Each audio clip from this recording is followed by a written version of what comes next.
नमस्कार मैत्रिणींनो, स्वागत आहे तुमचं आपल्या युट्यूब चॅनलवर। ब्लाऊज शिवणं ही खरंच एक कला आहे, पण कधी कधी काय होतं माहित आहे का?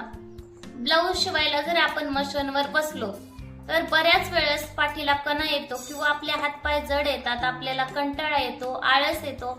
आणि आजही माझ्या बरोबर तसंच झालेलं होतं, कारण का अचानक शिवायला चालू केलं आणि लाईट गेली, तर म्हणलं आळस येतो, याच्यावर एखादा आपला जो अनुभव आहे किंवा मी ज्याच्यातून काही शिकले ते तुमच्या बरोबर शेअर करावा। तर तुम्हाला ते शिकायचं असेल तर व्हिडिओवर शेवटपर्यंत राहा।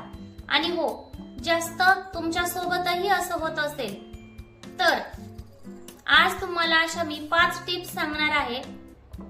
त्या टिप्स तुम्ही जर वापरल्या तर तुमचा आळस लगेच गायब होणार आहे आणि तुम्हाला पहिल्यापेक्षा खूप छान आणि आनंदी मनाने काम करायची इच्छा होणार आहे।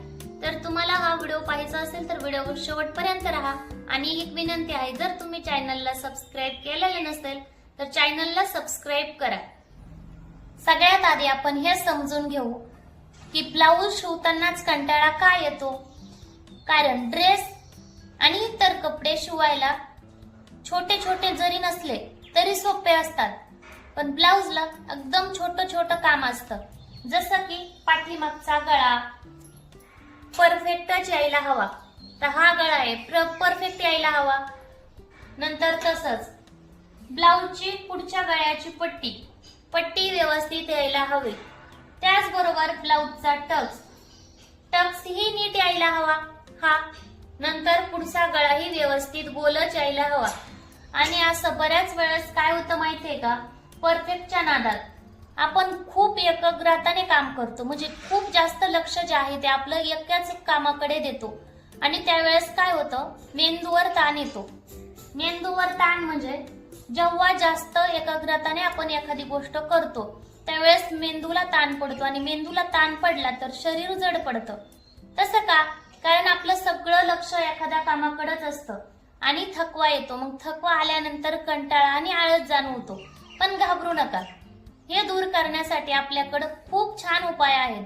त्याच मी आज तुमच्या बरोबर 5 टिप्स शेअर करणार आहे। तर चला मग पहिली टिप्स कोणची आहे ते जाणून घेऊया। पहिली आणि सर्वात महत्त्वाची टिप म्हणजे कधीही एकाच वेळी एका ब्लाऊजची कटिंग आणि स्टिचिंग करून शिवू नका। जर तुम्ही एकाच दिवशी 3 ते 4 ब्लाऊज कट करून ठेवले तर तुमचा अर्धा आळस तिथे संपतो।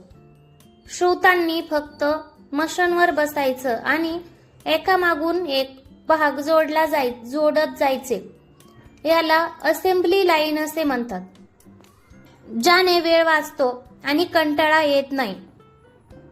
आपण न कंटाळा आल्याशिवाय 2-3 तरी ब्लाऊज शिवू शकतो, पण त्याच्यातही काही बंधनं आहेत, तर ते मी तुम्हाला पुढच्या टिप मध्ये सांगणार आहे। तर चला मग आपण पुढची दुसरी टिप घेऊया।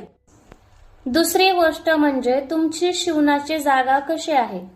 जर तिथे अंधार असेल, पसरा असेल तर आपोआपच आळस येतो।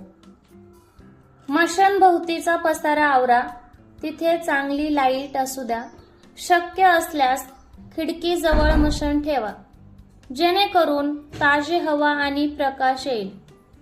चांगल्या वातावरणात काम करण्याचा आनंद उत्साह दुप्पटच असतो। तिसरी टिप खूप महत्त्वाची आहे, जी आपल्या आरोग्याशी संबंधित आहे। आपण तासनतास कडक खुर्चीवर बसतो, त्यामुळे पाठ आणि कंबर दुखू लागते आणि मग आपण कंटाळतो। कुशन तुमच्या खुर्चीवर एक गादी ठेवा। शिवताना पाठीचा कणा ताठ ठेवा। दर 45 मिनिटांनी किंवा तुम्हाला वेळ भेटेल तसं थोडंफार का होईना मशीनवरून उठून थोडेसे हातपाय मोकळे करा। त्याने काय होतं, थोडासा आळस नाहीसा होतो। चौथी टिप, शिवणकाम करताना शांत बसू नका। तुमच्या समोर मोबाईलवर तुमचे आवडते गाणे किंवा तुमचा जुना चित्रपट, जुनी आवडती मालिका किंवा प्रवचन लावून ठेवा।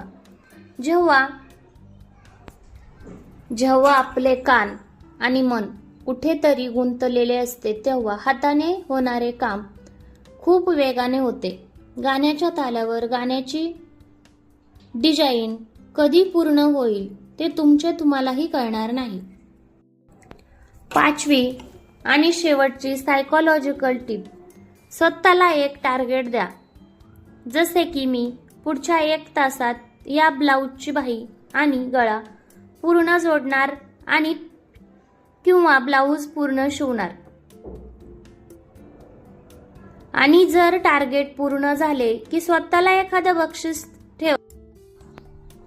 जसे की 1 कप कडक चहा, कॉफी किंवा 5 मिनिटे फोन बघणे.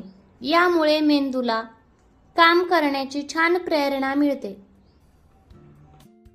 तर मैत्रिणींनो, आळस आणि कंटाळा हा प्रत्येकालाच येतो, पण या 5 टिप्स वापरून तुम्ही तुमच्या कामात एक नवा उत्साह आणू शकता आणि आळसाला सोडून देऊ शकता.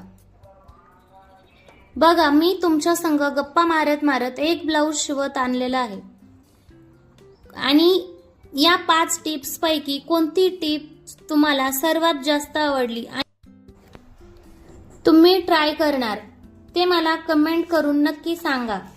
व्हिडिओ आवडला असेल तर लाईक करा आणि अशाच टेलरिंगच्या नवीन व्हिडिओसाठी आपल्या चॅनलला सबस्क्राईब करायला विसरू नका. भेटू आणि एका नवीन आणि माहितीपूर्ण व्हिडिओमध्ये. तोपर्यंत बाय, टेक केअर. तर चला मग.